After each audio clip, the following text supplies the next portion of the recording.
एक बूढ़े तोते ने बताया, इन 3 लोगों का पैसा भूल कर भी मत खाना, वरना 7 जन्म तक गधा बनकर अपना कर्म भोगना पड़ता है। दर्शक बंधु, ये कथा आपके जीवन में एक महत्वपूर्ण किरदार निभाएगी।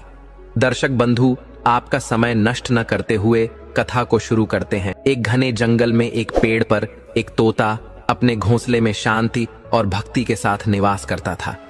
वह प्रतिदिन ईश्वर का स्मरण करता और अपने जीवन के लिए भोजन की तलाश में जाता।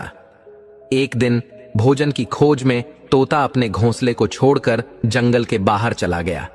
इस दौरान एक उल्लू ने तोते के घोंसले में आकर निवास कर लिया। उल्लू ने कुछ समय तक उस घोंसले को अपने ठिकाने के रूप में इस्तेमाल किया। जब तोता वापस लौटा और उसने देखा कि उसका पवित्र निवास अब उल्लू ने हथिया लिया है, तो वह चकित हो गया।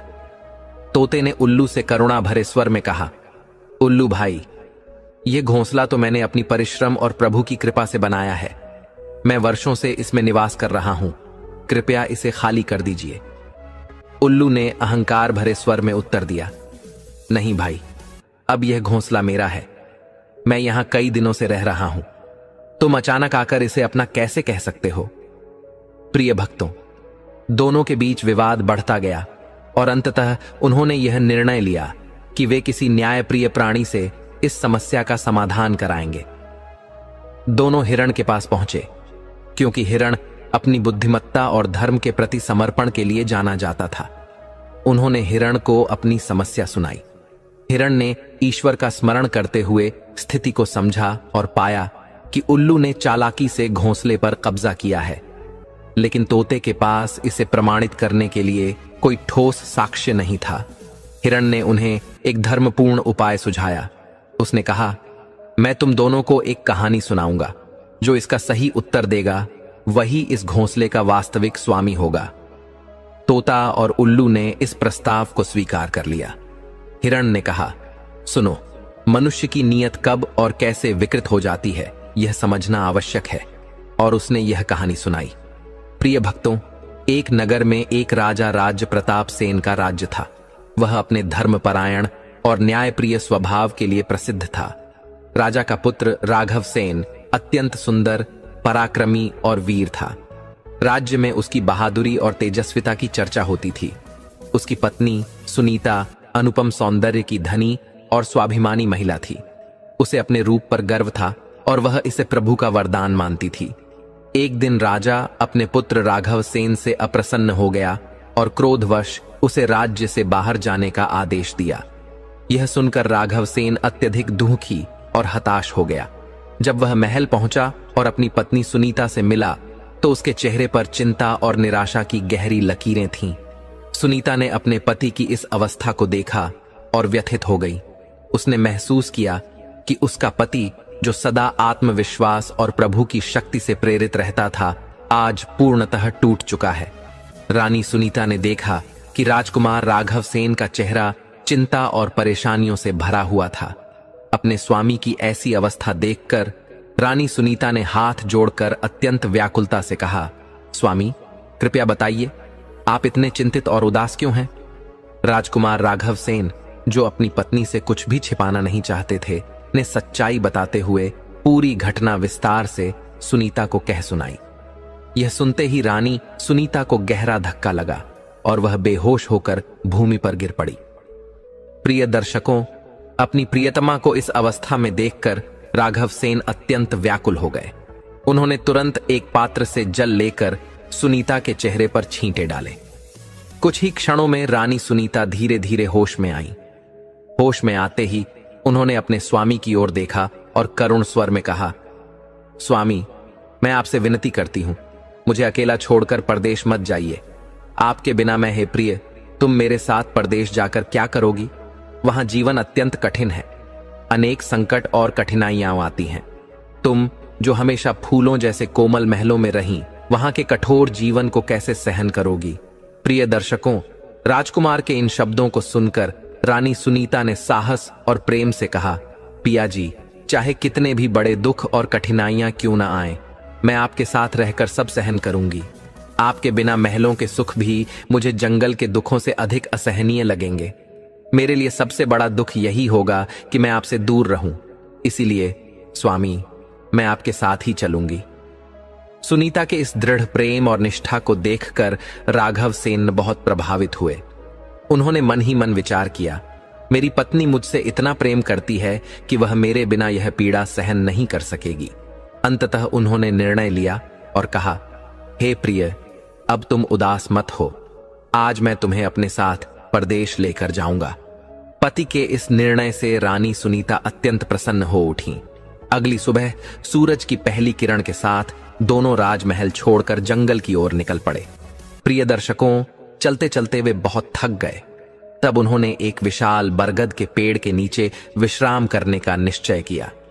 ठंडी ठंडी हवा बह रही थी, जिससे दोनों को सुकून मिला और वे गहरी नींद में सो गए। कुछ समय पश्चात एक विषैला सर्प वहां आ गया। वह धीरे धीरे रानी सुनीता के पास पहुंचा और उन्हें डसकर पेड़ की जड़ों में छिप गया। इस विषाक्त डंक से रानी सुनीता पीड़ा से तड़प उठी। उनकी तड़पती हुई आवाज सुनकर राघव सेन की नींद खुल गई।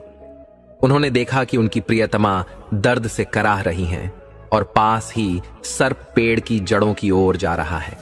यह दृश्य देखकर राजकुमार राघव सेन का हृदय तीव्र गति से धड़कने लगा और वह घोर चिंता में पड़ गए।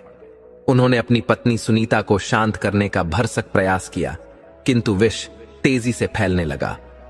कुछ ही क्षणों में रानी सुनीता ने अपना प्राण त्याग दिया। अपनी प्रियतमा को इस प्रकार मृत देखना राघव सेन के लिए असहनीय था। वह जोर जोर से विलाप करने लगे और उनका करुण क्रंदन पूरे जंगल में गूंजने लगा। सुनीता की मृत्यु ने राघव सेन को पूरी तरह तोड़ दिया और वह गहरे शोक में डूब गए।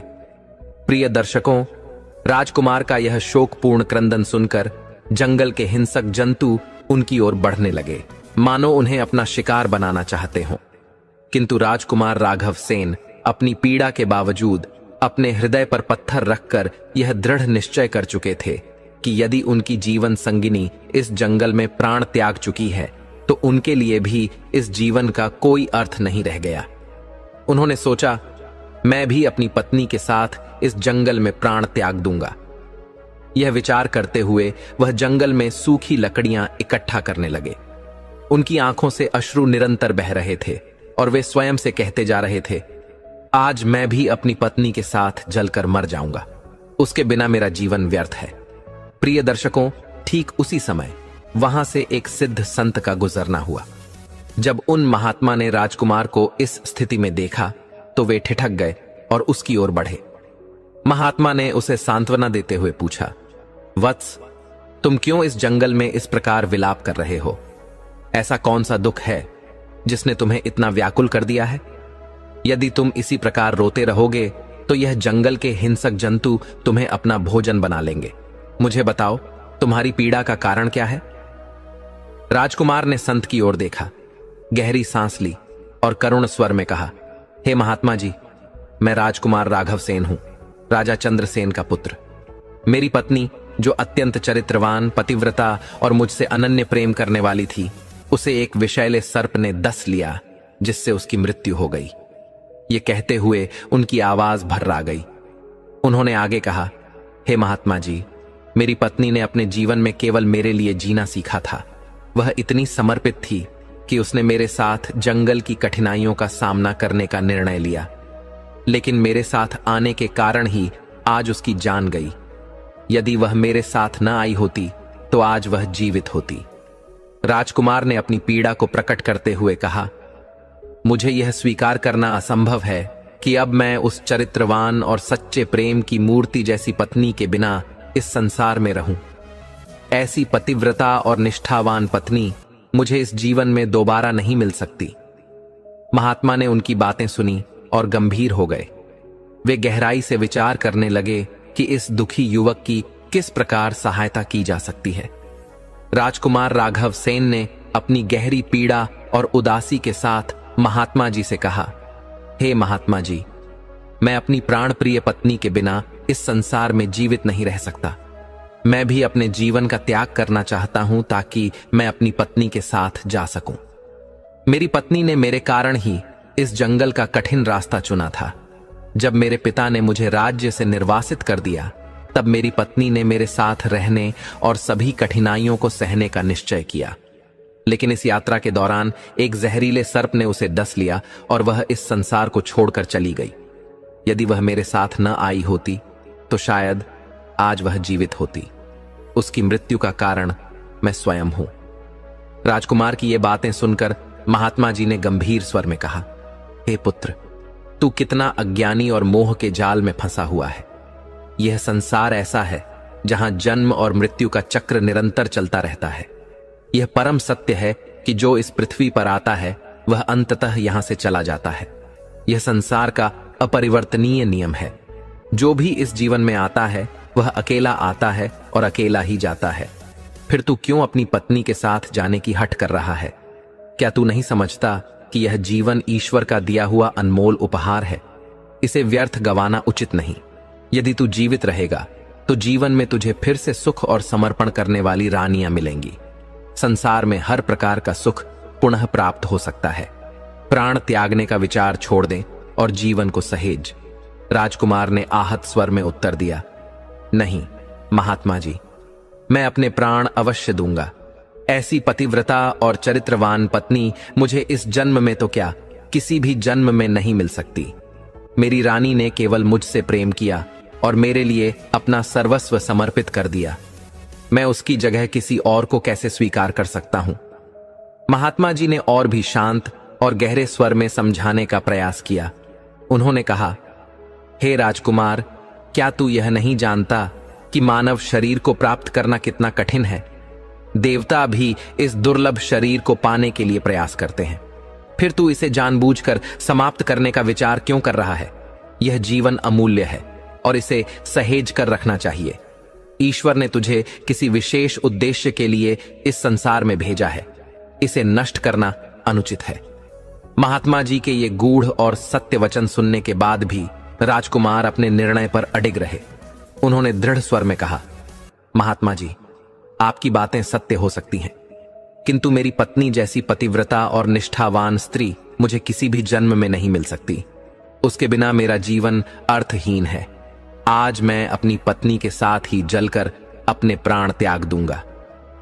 प्रिय दर्शकों, राजकुमार की अटल निष्ठा और प्रेम देखकर महात्मा जी समझ गए कि यह युवा अपनी पत्नी के बिना जीवित नहीं रह सकता। तब महात्मा जी ने गंभीर स्वर में कहा, हे राजकुमार, यदि तुम सचमुच अपनी पत्नी को वापस पाना चाहते हो तो एक उपाय है, लेकिन इसे ध्यानपूर्वक सुनो और पूरी निष्ठा के साथ इसका पालन करो, तभी तुम्हारी पत्नी पुनः जीवित हो सकती है। यह सुनकर राजकुमार राघव सेन ने अत्यंत विनम्रता से कहा, हे महात्मा जी, मैं आपकी हर आज्ञा को पूरी श्रद्धा और समर्पण के साथ मानने को तैयार हूं। मेरी पत्नी को जीवन दान दें, उसके बिना मेरा जीवन व्यर्थ है। महात्मा जी ने गंभीरता से उत्तर दिया, हे पुत्र, तुम्हारी पत्नी की आयु केवल 20 वर्ष की थी और उसने अपनी पूरी आयु का भोग कर लिया है। अब उसका जीवन काल समाप्त हो चुका है, परंतु तुम्हारी आयु 70 वर्ष है, जिसमें से तुमने 30 वर्ष व्यतीत कर लिए हैं। तुम्हारे पास अभी 40 वर्ष शेष हैं। यदि तुम अपनी 20 वर्षों की आयु अपनी पत्नी को समर्पित कर दो तो तुम्हारी और तुम्हारी पत्नी की आयु समान हो जाएगी और वह फिर से जीवित हो सकेगी। यदि तुम इस प्रस्ताव को स्वीकार करते हो तो मैं उसकी पुनः जीवन की प्रक्रिया आरंभ कर सकता हूं। प्रिय दर्शकों, महात्मा जी की यह बात सुनकर राजकुमार अत्यंत उत्साहित हो गए और बोले, हे महात्मा जी, मैं आपकी हर आज्ञा का पालन करूंगा। अपनी आयु का भाग अपनी पत्नी को समर्पित करने के लिए मैं सहर्ष सहमति देता हूं। इसके पश्चात महात्मा जी ने एक पात्र में जल लिया और उसे राजकुमार के हाथ में देते हुए कहा, हे पुत्र, इस जल को अपनी पत्नी के चरणों पर छिड़को और यह दृढ़ संकल्प लो कि तुम अपनी 20 वर्षों की आयु उसे दान कर रहे हो। हिरण, जो यह कथा सुना रहा था, कहता है, हे पक्षियों, जैसे ही राजकुमार ने जल अपनी पत्नी के चरणों पर छिड़का और संकल्प लिया, कुछ अद्भुत घटित हुआ। महात्मा जी ने फिर गंभीर स्वर में कहा, हे पुत्र, अब मेरी एक और बात को ध्यानपूर्वक सुनो। इस संकल्प में एक गहरा रहस्य छिपा है। यदि भविष्य में कभी ऐसा समय आए जब तुम्हें अपनी पत्नी की आवश्यकता न हो, तो तुम्हारे पास यह संकल्प वापस लेने का विकल्प होगा। लेकिन ध्यान रखना, जिस क्षण तुम अपना संकल्प वापस लोगे, उसी क्षण तुम्हारी पत्नी की मृत्यु अनिवार्य हो जाएगी। साथ ही इस संकल्प की बात अपनी पत्नी को कभी मत बताना। यदि उसने यह जान लिया तो यह तुम्हारे लिए और अधिक कठिनाई उत्पन्न कर सकता है। जीवन में कुछ बातें गुप्त रखना ही उचित होता है, क्योंकि ये छुपी बातें कभी कभी बहुत उपयोगी होती हैं। महात्मा जी की यह बातें सुनकर राजकुमार ने पूरे सम्मान और श्रद्धा से उत्तर दिया, हे महात्मा जी, मैं आपकी हर बात को समझ चुका हूं और अपना संकल्प लेने के लिए तैयार हूं। तब महात्मा जी के निर्देशानुसार राजकुमार ने जल लेकर अपनी पत्नी के चरणों पर छिड़का और दृढ़ता से संकल्प लिया, मैं अपनी 20 वर्षों की आयु अपनी पत्नी को दान करता हूं। प्रिय दर्शकों, जैसे ही राजकुमार राघव सेन ने अपने संकल्प के अनुसार अपनी 20 वर्षों की आयु का त्याग किया, उसकी पत्नी सुनीता के मृत शरीर में धीरे धीरे जीवन लौटने लगा। कुछ ही पलों में सुनीता ने अपनी आंखें खोलीं और पूर्णतः जीवित हो उठी। यह दृश्य देखकर राजकुमार के हृदय में अपार आनंद भर गया। महात्मा जी ने राजकुमार को आशीर्वाद देते हुए कहा, पुत्र, तुम्हारा यह त्याग अमर हो गया, लेकिन ध्यान रखना, तुम्हारे इस संकल्प का गुप्त रहस्य ही तुम्हारी सबसे बड़ी शक्ति है। इसे किसी के साथ साझा मत करना। इस प्रकार राजकुमार ने अपने प्रेम और समर्पण से अपनी पत्नी को पुनर्जीवन दिलाया। प्रिय दर्शकों, तभी राजकुमारी सुनीता अचानक से उठकर बैठ गई, जैसे वह गहरी नींद से जागी हो। उसने अपने पति की ओर देखकर मुस्कुराते हुए कहा, स्वामी, मैं काफी देर तक सोती रही, आपने मुझे जगाया क्यों नहीं? राजकुमार राघव सेन ने उसकी बात पर मुस्कुराते हुए उत्तर दिया, प्रिय, तुम्हारे लंबे सफर के कारण तुम्हारी थकावट अधिक थी। मैंने सोचा कि तुम्हें आराम करने दूं। तुम्हारी नींद में खलल डालना उचित नहीं लगा। प्रिय दर्शकों, राजकुमार ने अपनी पत्नी से इस पूरी घटना को गुप्त रखा। उसने यह बात छुपाई कि सुनीता को एक विषैले सर्प ने डसा था और उसे जीवित करने के लिए उसने अपनी आयु का त्याग किया।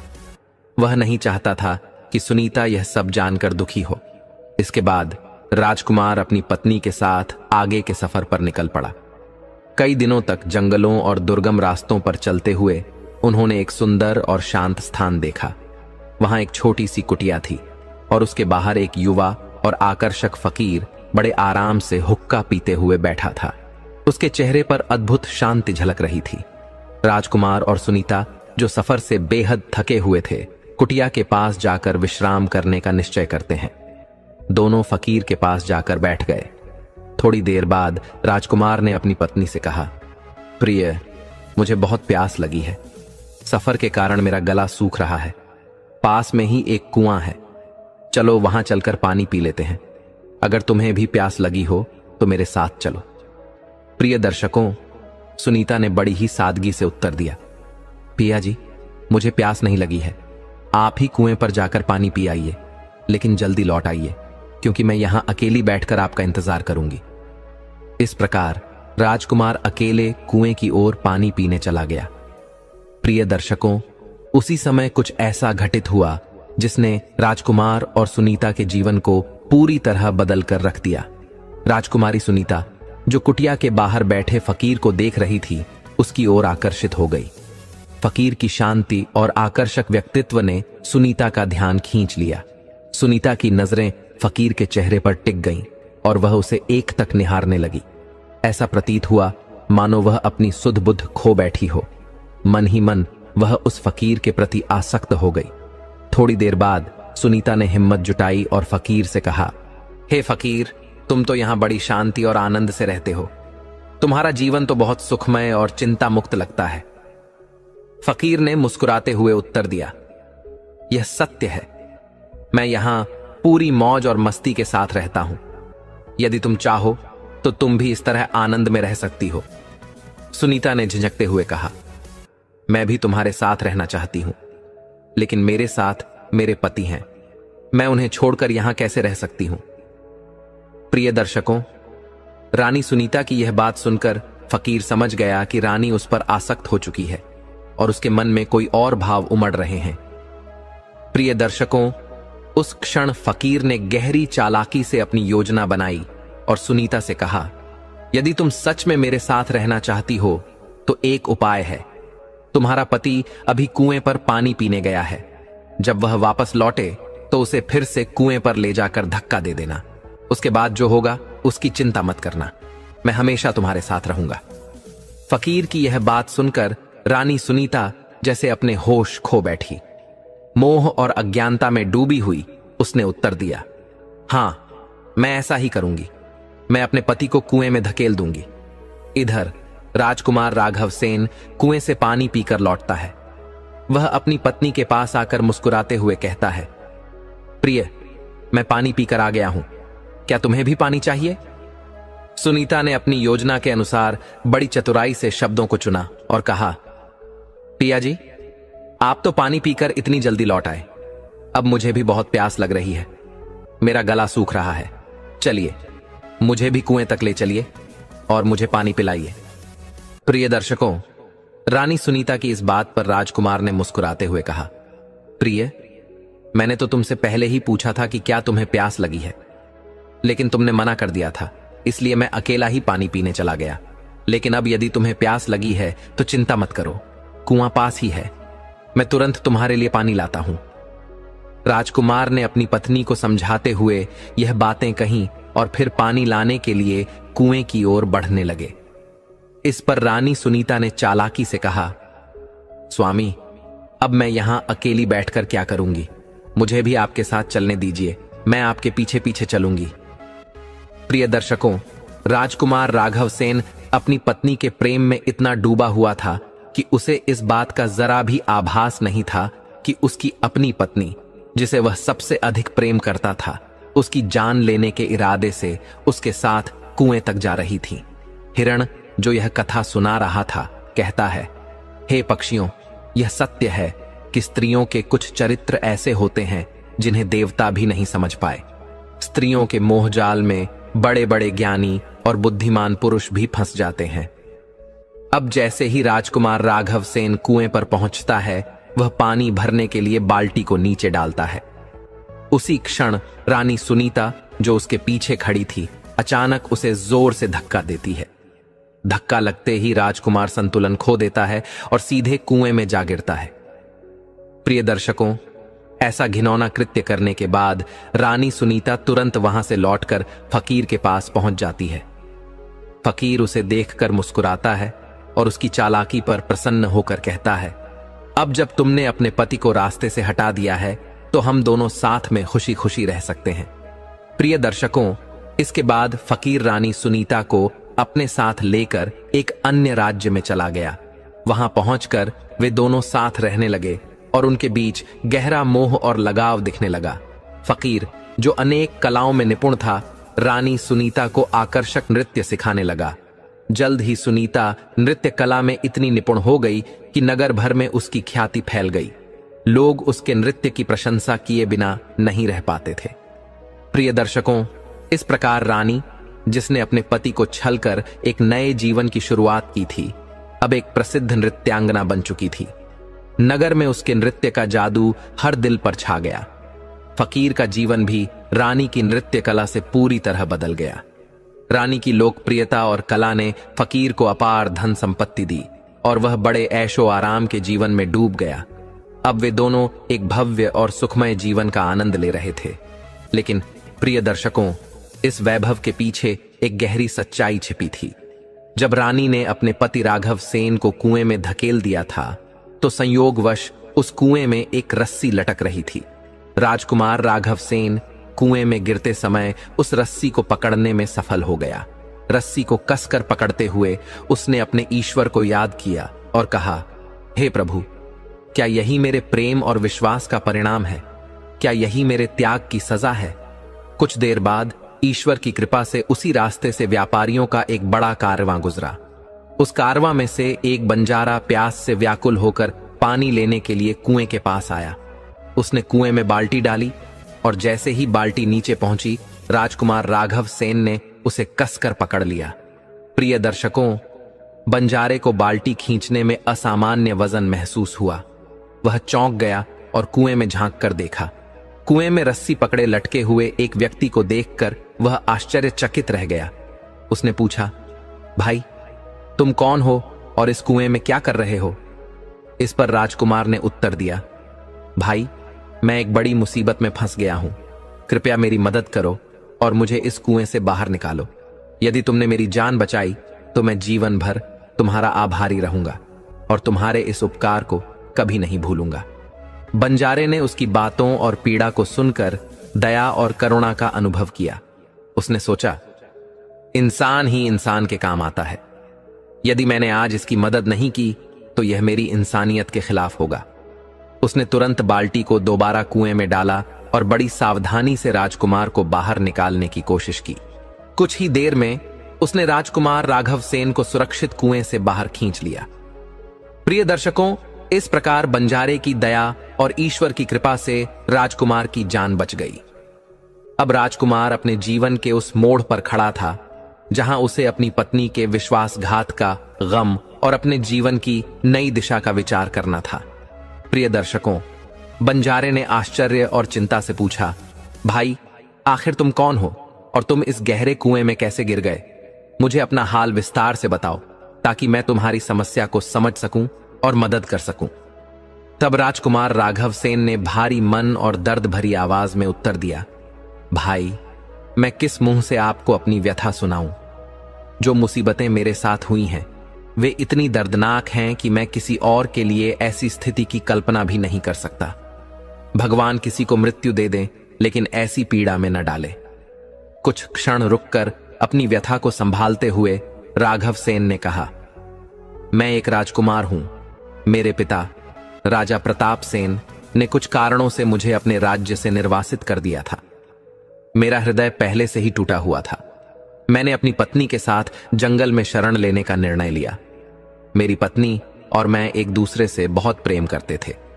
हमने सोचा था कि साथ रहने से हर दुख को सह लेंगे, लेकिन जंगल में एक जहरीले सर्प ने मेरी पत्नी को काट लिया।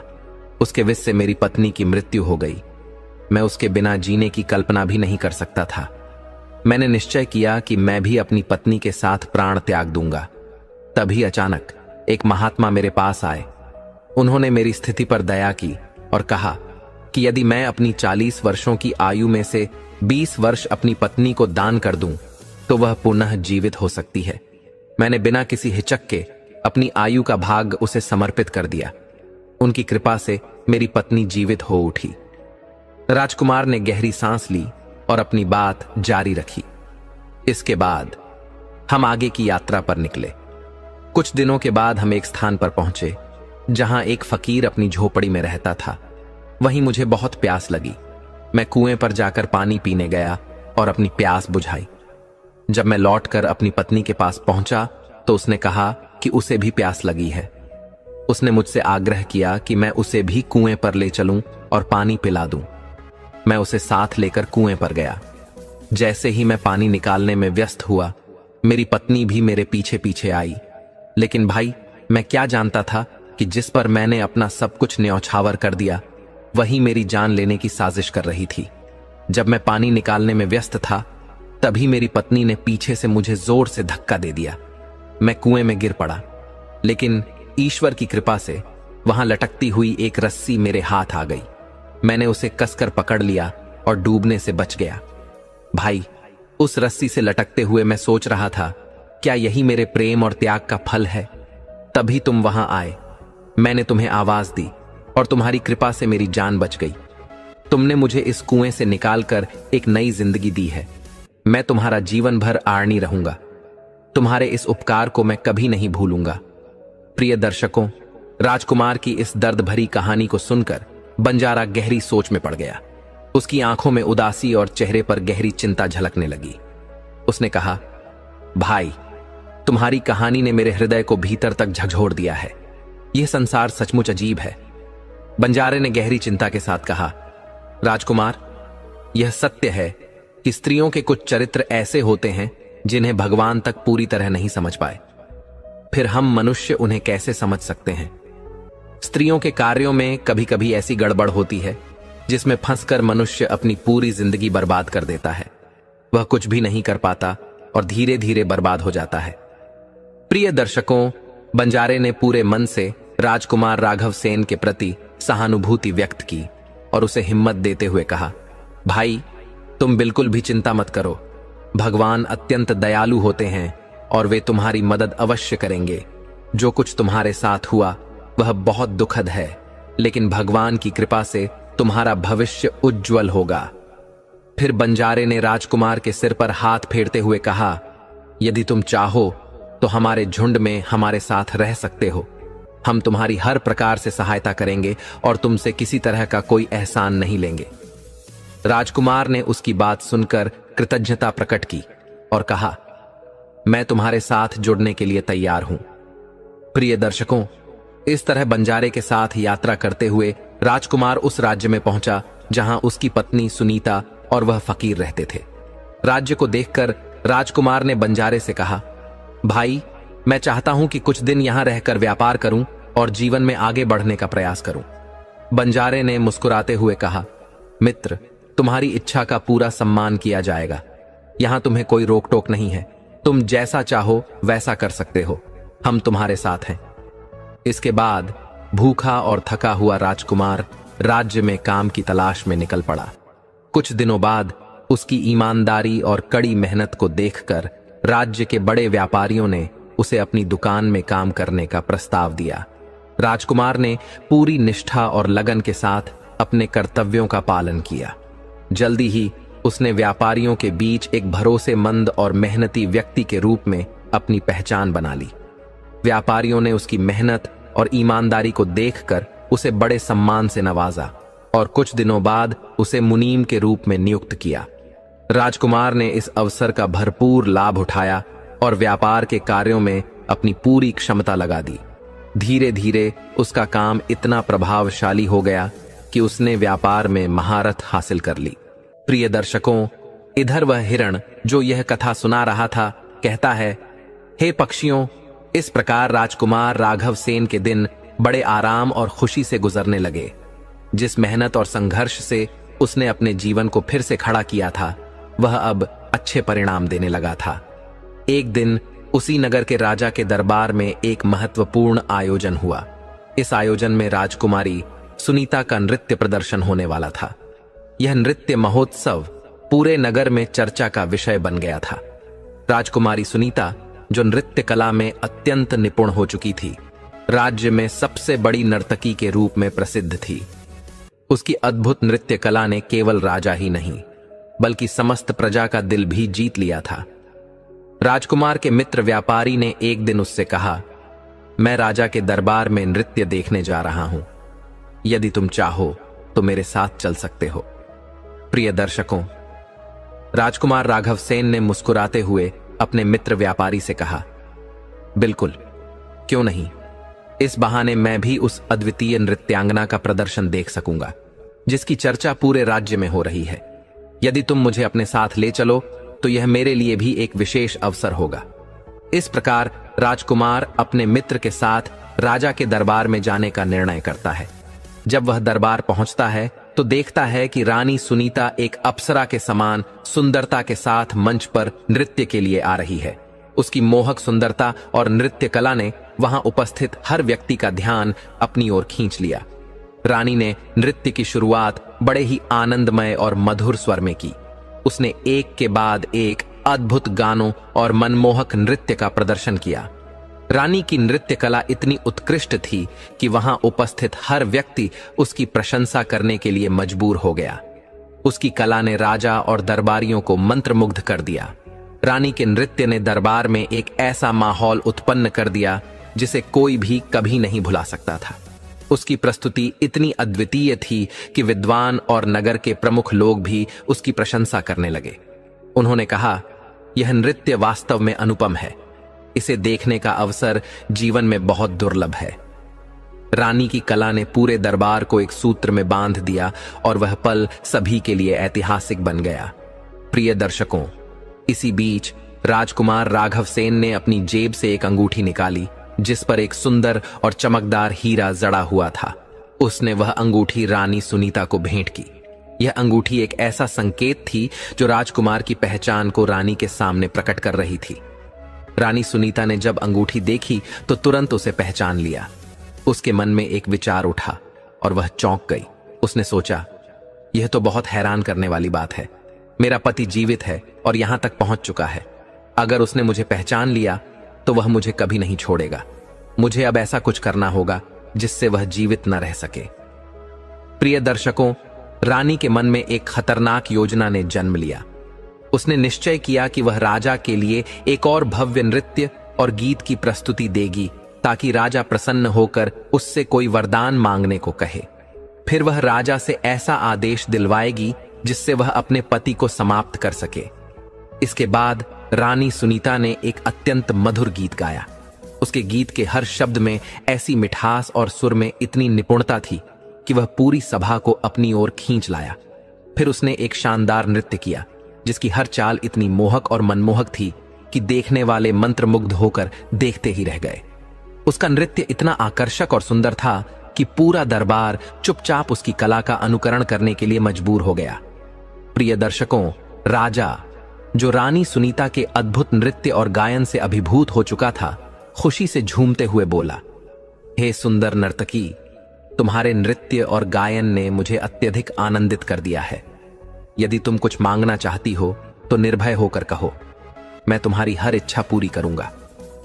जब रानी ने देखा कि उसका नृत्य और गायन राजा को पूरी तरह प्रसन्न कर चुका है तो उसने मन में एक नई योजना बनाई। उसने राजा से कहा, महाराज, यदि आप मुझसे वास्तव में प्रसन्न हैं तो कृपया पहले मुझे एक वचन दें। मैं जो कुछ भी आपसे मांगूंगी आप उसे अवश्य पूरा करेंगे। राजा ने सहमति जताते हुए कहा, तुम जो भी मांगोगी मैं उसे पूरी तरह से पूरा करूंगा। आज तुमने मुझे और पूरे दरबार को अत्यधिक प्रसन्न किया है। तब रानी सुनीता ने गहरी सांस ली और कहा, महाराज, इस सभा में मेरा एक शत्रु भी उपस्थित है जो मुझसे अत्यधिक द्वेष करता है। कृपया मेरी विनती पर ध्यान दें और उसे अपने न्याय के अनुसार सजा दें। मैं चाहती हूं कि आप उसे फांसी की सजा दें। राजा ने गंभीरता से उसकी बात सुनी और तुरंत कहा, तुम कहो, वह शत्रु कौन है? उसे मेरे सामने पेश करो। मैं उसे सजा दिलाने के लिए तत्पर हूं। तब रानी ने राजकुमार राघव सेन का हाथ पकड़कर उसे राजा के सामने पेश किया। राजा ने देखा कि वह वही व्यक्ति है जिसे उसने पहले सभा में देखा था। रानी ने कहा, यह वही व्यक्ति है जो मेरे लिए शत्रु बन चुका है और मुझे नुकसान पहुंचाने की कोशिश कर रहा है। प्रिय दर्शकों, राजकुमार ने राजा से हाथ जोड़कर विनती की, महाराज, कृपया मेरी बात सुन लीजिए। यह नृत्यांगना जो कह रही है वह सत्य नहीं है। मैं निर्दोष हूं। परंतु राजा, जो रानी के नृत्य और गायन से पहले ही प्रभावित था, राजकुमार की एक भी बात सुनने को तैयार नहीं हुआ। उसने तुरंत सैनिकों को आदेश दिया, इस व्यक्ति को पकड़कर जल्लादों के सामने ले जाओ और इसे तुरंत फांसी पर चढ़ा दो। सैनिकों ने राजकुमार को पकड़ लिया और राजा के आदेश का पालन करने के लिए उसे दरबार से बाहर ले जाने लगे। प्रिय दर्शकों, इस पूरे घटनाक्रम में राजकुमार की स्थिति अत्यंत गंभीर हो चुकी थी। जाते जाते राजकुमार ने अपने व्यापारी मालिक से कहा, मालिक, कृपया राजा से मेरी ओर से विनती करें। उनसे कहें कि वह मुझे अपनी बात कहने का एक अवसर दें। मैं सत्य बोल रहा हूं। मैंने ऐसा कोई अपराध नहीं किया है। यह नृत्यांगना झूठ बोल रही है और मुझे मृत्यु के घाट उतारना चाहती है। प्रिय दर्शकों, राजकुमार की यह विनती सुनकर व्यापारी ने अपने साथियों को इकट्ठा किया और राजा के पास पहुंचा। उसने राजा से कहा, महाराज, हमारा मुनीम बेकसूर है। वह आपसे अपनी बात कहने का एक अवसर चाहता है। यह अन्याय है कि आपने केवल एक स्त्री की बात सुनकर उसे मृत्यु की सजा दे दी, लेकिन उसकी बात सुनने का अवसर नहीं दिया। यदि आप इसी प्रकार न्याय करेंगे तो हम सभी व्यापारी यह नगर छोड़कर किसी अन्य नगर में जाकर अपना व्यापार करेंगे। हमारा मुनीम आपसे केवल 2 बातें कहना चाहता है। यदि उसकी बात आपको असत्य लगे तो आप उसी समय उसे मृत्यु दंड दे सकते हैं, लेकिन उसे अपनी बात कहने का अवसर देना न्याय का आधार है। प्रिय दर्शकों, जब राजा ने व्यापारियों की बातें सुनी तो उसने गंभीरता से विचार करते हुए कहा, ठीक है, तुम अपने मुनीम को मेरे सामने ला सकते हो ताकि मैं उसकी बातें सुन सकूं। इसके बाद व्यापारी लोग राजकुमार राघव सेन को जो कारागार में बंद था, राजा के दरबार में लेकर आए।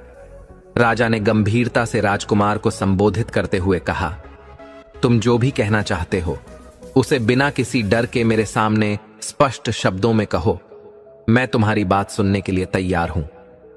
राजकुमार राघव सेन ने खुद को राजा के सामने खड़ा पाया और अपने दिल की बात कहने का निर्णय लिया। उन्होंने कहा, महाराज, मैंने ऐसा क्या अपराध किया है जिसके कारण आपने मुझे मृत्यु दंड देने का आदेश दिया है?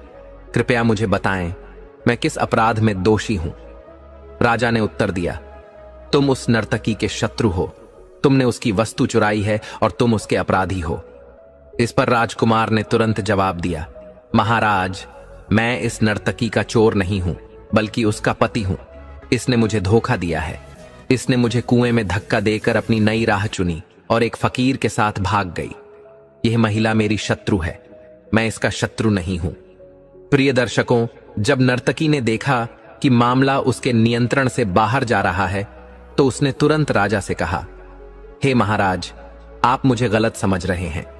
मैं कोई चरित्रहीन या दोषपूर्ण स्त्री नहीं हूं। यह व्यक्ति जो कह रहा है वह पूरी तरह से झूठ है। मैं इसे पहचानती भी नहीं हूं।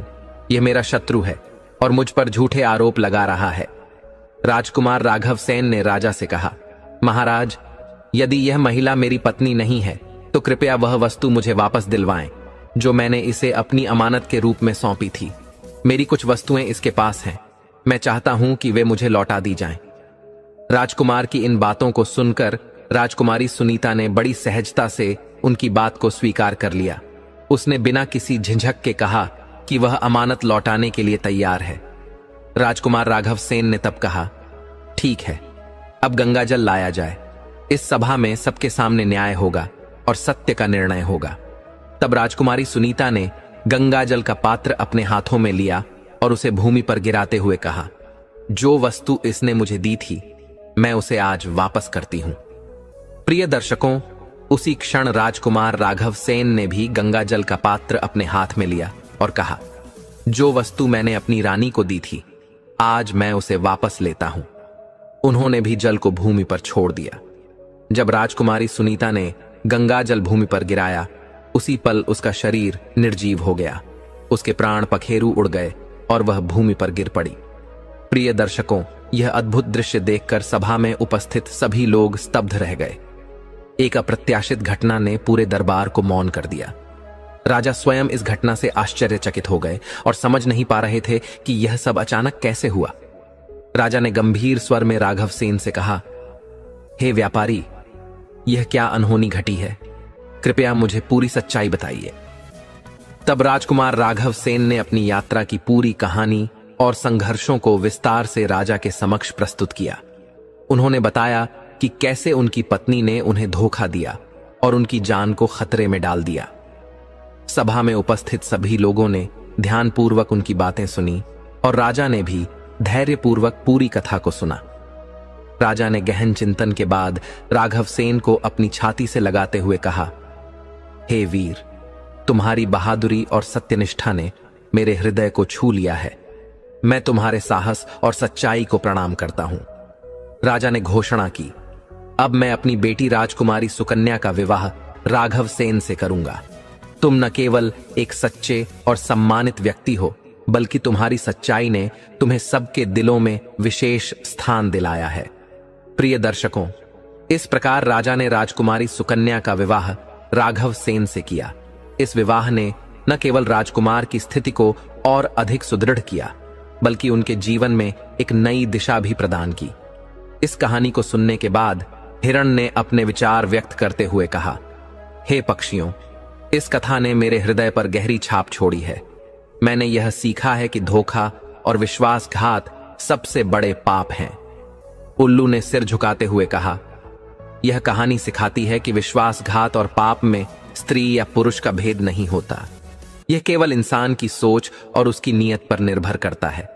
हिरण ने उल्लू और तोते से पूछा, अब यह न्याय का सवाल है। तुम्हारे अनुसार संसार में सबसे बड़ा पापी और विश्वासघाती कौन है? तोते और उल्लू ने एक दूसरे को देखकर उत्तर दिया, सत्य यह है कि जब किसी व्यक्ति की सोच और नैतिकता गिर जाती है तब वही व्यक्ति पापी और विश्वासघाती बनता है। यह स्त्री या पुरुष की पहचान से परे है। यह केवल उसकी सोच और कर्मों पर निर्भर करता है। उल्लू ने आगे कहा, इस कहानी ने हमें यह सिखाया है कि किसी का दिल दुखाना, धोखा देना और विश्वास तोड़ना सबसे बड़ा पाप है। इसका परिणाम हमेशा विनाशकारी होता है। प्रिय दर्शकों, इस घटना ने उल्लू को भी बदल दिया। उसने तोते से कहा, यह घोंसला जो मैंने जबरन तुमसे छीन लिया था, अब समझ गया हूं कि यह गलत था। बुरे कर्मों का अंत बुरा ही होता है। मैं तुम्हारा घोंसला तुम्हें लौटा रहा हूं। तोते ने घोंसला वापस पाकर उल्लू को क्षमा किया। इस प्रकार यह कहानी अपने सच्चे अंत को पहुंची। लेकिन आगे तोते ने इस सवाल का जवाब भी दिया कि किन तीनों लोगों का पैसा कभी नहीं खाना चाहिए, वरना गधे का जन्म भोगना पड़ता है। 1. गरीब और असहाय व्यक्ति का पैसा, गरीब और जरूरतमंद का धन या मेहनत की कमाई कभी न लें। उनका पैसा उनकी मेहनत और जीवन जीने के साधन से जुड़ा होता है। इसे हड़पने पर व्यक्ति को अपने कर्मों का बुरा फल भुगतना पड़ता है। 2. यतीम और अनाथ का धन, अनाथ बच्चों या बेसहारा व्यक्तियों का धन लेना सबसे बड़ा पाप माना गया है। उनका पैसा उनके जीवन के लिए सहारा होता है। इसे हड़पने का परिणाम आने वाले जन्मों में घोर कष्टों के रूप में भुगतना पड़ता है। 3. धार्मिक या पवित्र कार्य के लिए समर्पित धन, किसी मंदिर, धार्मिक स्थल या पवित्र उद्देश्य के लिए दान किए गए धन का गलत इस्तेमाल या इसे हड़पना बहुत बड़ा अधर्म है। ऐसा करने से व्यक्ति पर ईश्वर का कोप पड़ता है और अगले कई जन्मों तक दुख झेलने पड़ते हैं। प्रिय दर्शकों, हमारी आज की यह कथा यहीं समाप्त होती है। प्रिय दर्शकों, हम आशा करते हैं आपको यह कहानी बेहद पसंद आई होगी और आप इस कहानी से बहुत ही प्रेरणा लेंगे। तो मिलते हैं आपसे अगली वीडियो में। तब तक के लिए अपना ख्याल रखिए और खुश रहिए। धन्यवाद।